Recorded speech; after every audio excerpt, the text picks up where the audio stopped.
frontier is defined as uncharted territory by land or ocean. Those who chart that territory tell a story. The past illustrates the blueprint for the present, how things are and how they've evolved. From land to water, we are challenged to border that new frontier, a frontier the outdoorsman knows like no other. Author Gary Lewis works his way along that edge of where discoveries, failures, and achievements have written the story of the sportsman. Yes! Yes! From state to state, continent to continent, the stories told create the foundation of the present, and they lay the framework for the future.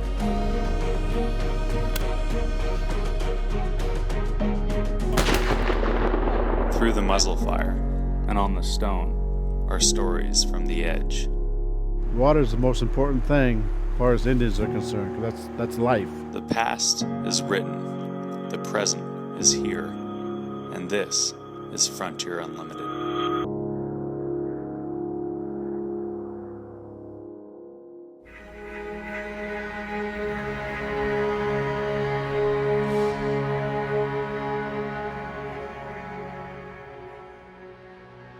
"138 miles, from Turin Lake through Soldotna to the tip of Homer Spit, the 5-mile-long sandbar that dead ends in Ketchimak Bay.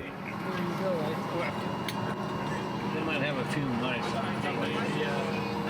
How many times in life does a person drive a whole length of highway from the first milepost all the way to the last? And how often does it matter? It matters in September, on the Sterling, when silver salmon are in the Kenai.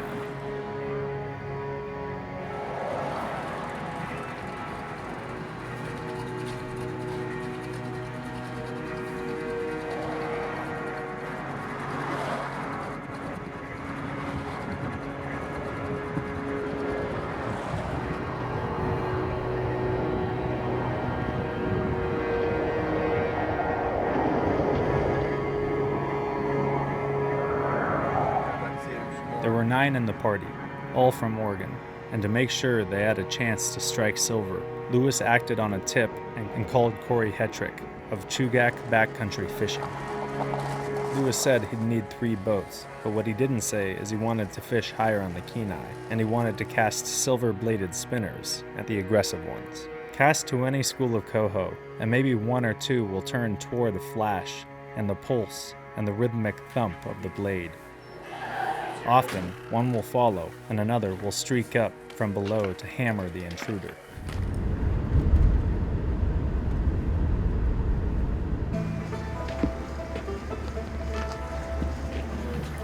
Don't go in first thing in the morning. Don't go in. Hey, Ron. My dad, Don. Hey, Dad. Doing good. I'm Jared. Yeah, pleasure. Maybe put a coat on, Gary. It's a good run. We're running through the rapids, so not a lot of people get to see the rapids. This is the Moose River? Moose River, yep. You can't really see it right now, but this water right here, so here's the Kenai, right, flowing in right here. It is dirty. So we're going up above the tributary that's puking all the mud. Ah, okay. Good. So we're getting up into cleaner water. What tributary is that? The Keeley. All right, here we go, guys. More silvers bite on eggs, but in some parts of some rivers, bait is not allowed, and a spinner presented with a measured retrieve and a slow thump in the rod tip will pull the biggest, hardest fighters out of the pod of salmon.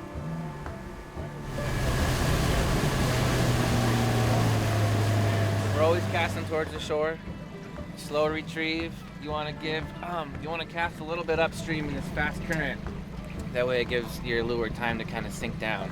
Not a fast retrieve, not too slow because you don't want to bounce off the bottom. You'll find like a medium right there where you just want those blades spinning. What I like to do is I like to have someone up on the bow because these are stable boats. That would be you. Okay, all right. Make sure you keep it balanced. You may be right about your prediction. I'll warn you if I'm gonna get on the motor. I'll say, hey, hold your balance real And quick. you'll do it before? Oh yeah, no. Oh, there he goes. Gary he already wrote the narrative for this, and he said that I fell in the river. Oh, okay. So Ron and Gary, do a little bit more towards the bank. Shoot for like 10, in between 10:30 and 11 o'clock. Okay. And give me 1 second. You see this dark water here? Yeah. That's a big gravel bar, and then you see that bluer water on the inside. Uh-huh. That's where they're. That blue water. That okay. blue water. So you want to get it right on the bank. I'm just kind of slowly backing down here real quick. Keep reeling, start reeling. Yep. Nice. There you go. Don't get very slack. So we'll just hold off on the cast real quick. Actually, no, go for it, Gary. Don't try to get a double on this.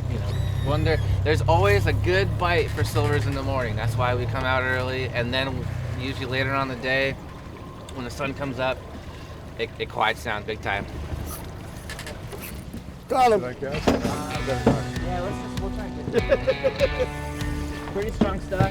Keep reeling down a little more. Oh, he's angry. There we go.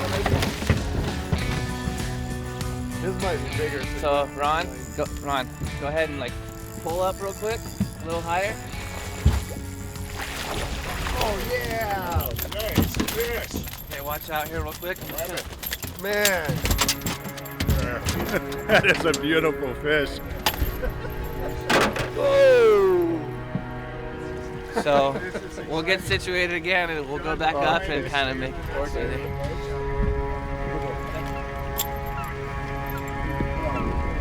So this fish got hit by a seal at some point in its life, probably on the way out the river. So he's got a couple seal marks that I wrestled from the seal? Yep. Most likely happened in the river because there's a lot of seals that come up here. Actually, some of them winter in the Kenai.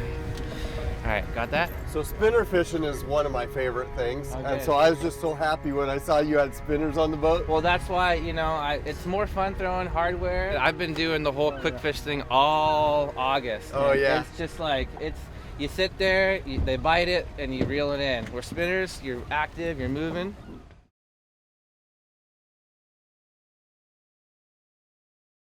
So go ahead and got that, and I got a... Hey. Nice fish.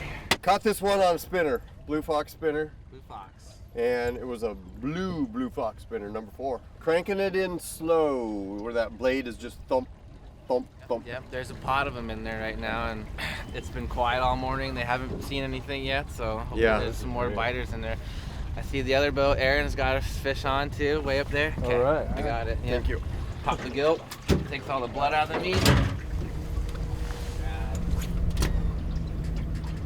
Okay. There we go. Now we're in the money. All right, we're in the zone there. Fish on. No? You sure? No, that's a fish. There he goes. Hang on there, guys. We'll swing the boat here real quick.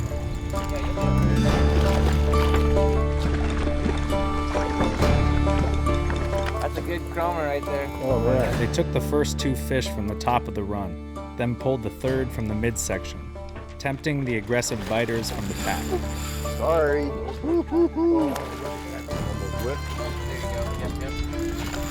Heavy net. Nice. We got one. It looks like that eagle got one right there too. When you don't feel those blades spinning, Yeah. just hook. Just said it. You know what I mean? Because that's what happens because they're going after it, right? Alright. So they're chasing it and they bite it and they're still swimming with it. And that's why you're like, oh, that's weird. Yeah. Drop your rod tip a little. Nice female. Do you like standing up front? It's been pretty good so far. I don't know, maybe Oscar. That sounds like a big fish name. Yeah, the first one just nailed it, grabbed it, and took off, and this guy just kind of took a hold of it. I thought I had a snag. I watched where you hit it. He followed it right to the edge where that gravel bar was, and that's when you went, oh, I think I got a snag. I said, no, you got a fish on. Oh, there's a jumper right there. It was a great snag. I'll take that snag any day.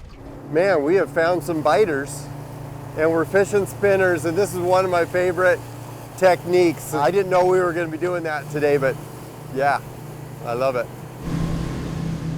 I'm gonna sit this one out for a few minutes. Oh, top there. Make sure you hold your balance there. I want to run some little pink hot shots through Oh, here, yeah. if you guys don't mind. Yeah, oh, yeah. I've been like thinking about it. Let's and do I that. haven't done it. So. Oh, geez. Nice. Good job. Everyone.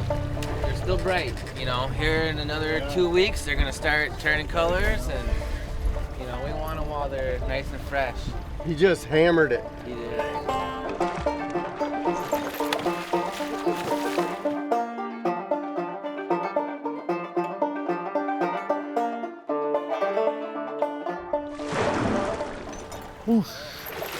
Bring him in. Big buck. Look at that. Yeah, and Ripped the the hook just came right out. Great tension. Good bite. Beautiful. Beautiful. This one still has sea lice, and so he's probably been here in the fresh water for 6 days or less.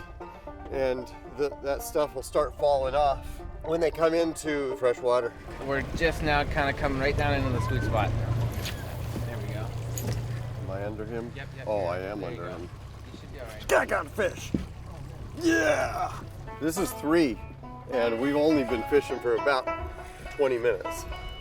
3 for me.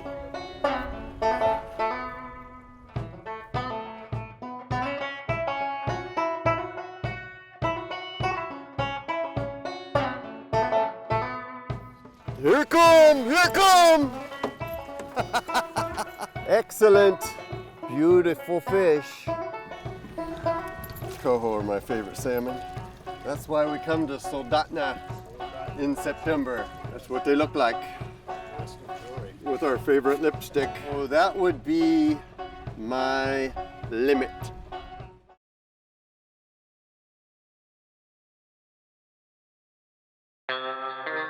They drifted back with the current at about a speed of a fast walk. Pretty fast 3 salmon for me.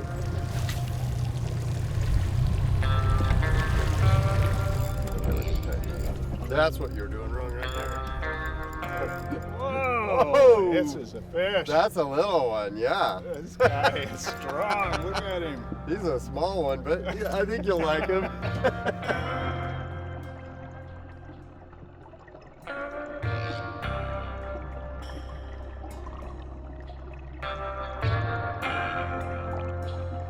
It was great. That was the strongest fish yet. He was kind of like the first one, or the second one rather, and he was a good fighter. I think I'll keep him. If I ever catch one, I want to keep it too. Hold your balance up there, Ron. Okay, little juice on the motor.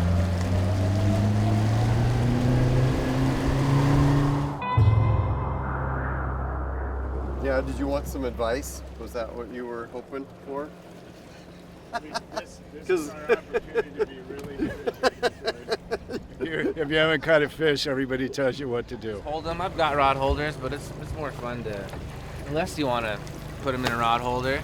You know, this way you can feel the bite. Press the bail. Yep, you can flip it out and then let the current take it down. Yep. Keep letting it go, and then Gary will hold yours. What we're doing is we're gonna just back these plugs right down into where the fish are hanging, and put them right on their noses and back them down, and these fish are fresh, and hopefully a few of them are still aggressive, and they'll hit it instead of swim away from it. I'm ready anytime, Gary. Every now and then, maybe give it a little, just a little. Yeah, this is really shallow in here, isn't it? You had a hit though? Yeah, Got him. I did. I had a hit.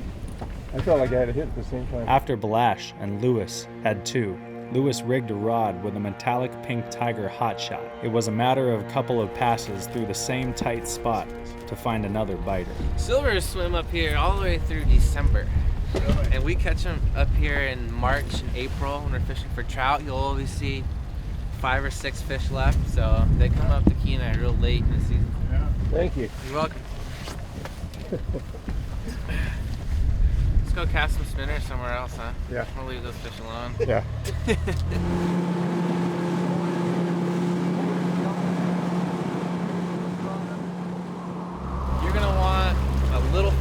retrieve. There's a lot of grass down here, so you don't want to be bumping on the bottom, Okay, or else it's yeah, gonna muck up your lure. So Yeah. as soon as it hits the water, just try to start your retrieve right away. It doesn't have to be really, really fast. Just, you know, you'll know when you bring it in if you got a bunch of grass on it. You'll want to just kind of retrieve it on the next one a little bit faster. So. Okay. So Corey, when I come up here, I usually come in September, and the water is usually like this. It's been raining and it's up and colored. But I appreciated what you did. You had us come at a spot where we could run upriver and get above the cloudy water where the Kenai has more clarity. The silvers have been fishing really well down on the lower Kenai, so it's the lower 42 miles of the river. From all the rain and all the wind we've had, the Kili Mountains, which are kind of back in this area, it takes a couple days for all that rain to kind of flush out, and it picks up a lot of mud and a lot of debris. And basically, when that happens, we call it the Kili puked, and it's pouring straight mud into the Kenai. Yeah. So from there on down, it's tough to fish in water that's really dirty.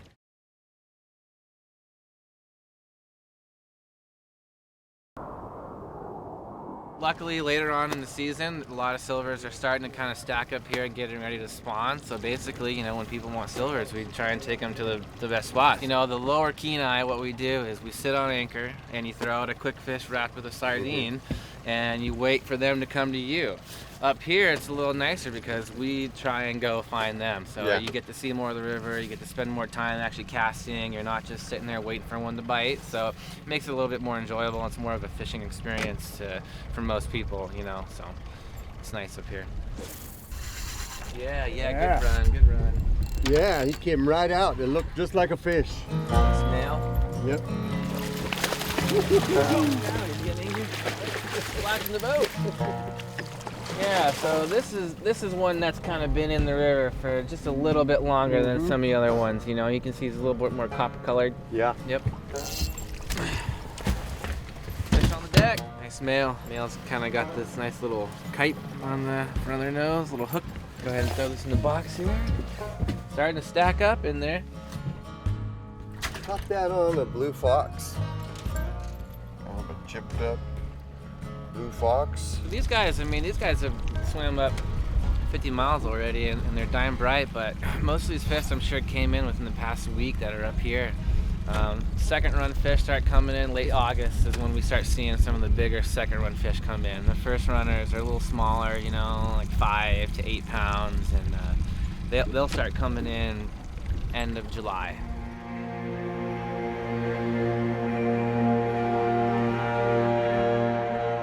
Catch a rainbow up to 20 pounds in this section of the river, and so that's why when I was talking to Corey setting this trip up, he said we would fish this section of the river for the big rainbows. Long leaders. This one's got a double dropper rig set up. You want your corky floating as natural on the water as possible. I try and float at the same exact speed as the river, but sometimes when the wind's blowing and there's different eddies and, you know, whirlpools, it'll pull your corky downriver. So right now you can see how it's kind of pulling down on the corky. Well, it's bringing the beads up off the bottom. So what you want to do is just give it a recast. So try and get that corky closer to the tip of the pole. Just give it one nice little flip back upstream. Anytime your corky goes down, okay, see right now that's bobbing on the bottom. That's what you want. You want them down there acting like an egg, right? A lot of little ones, they're all hungry. This is a Dolly Varden. So there you go. How long is it though, just for the record? This is like 8 inches. 8 inches, Dad. We'll get a bigger one. We'll get a bigger one. Guy who gets the biggest Dolly Varden, I buy him a fly rod. There we go. That one hit the sockeye bead. We've got a kink bead on there and then a sockeye bead. It grabs the hook and I push down on it and drops it right back in the water. That way you don't really have to touch many of the fish. And here we go. That's the rig right there. There we go. There's a double. If they're worthy of the net, I'll put them in the net.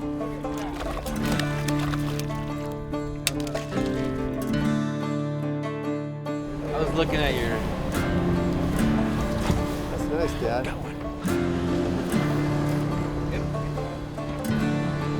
What you doing, Ron? there. Hold it up. These Dolly Varden are just gracious. They eat the spawn and they eat the flesh of the spawned out fish. They eat the fry too, the salmon smolts as they're running down to the ocean. And so they're a great fish. I love these things. They're named after a character out of a Charles Dickens novel, Dolly Varden. And dollies will run to the ocean as well. I can't tell whether this one is a sea run or not.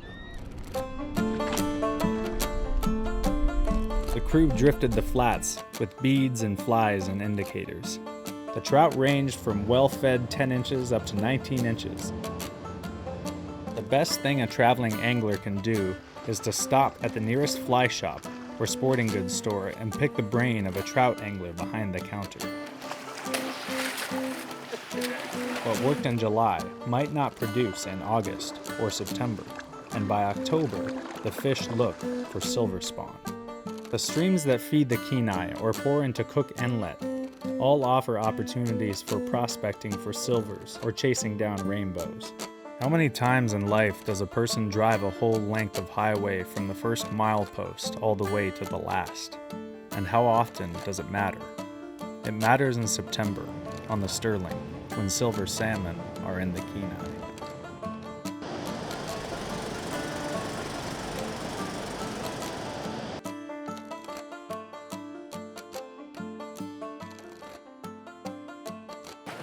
Jeez.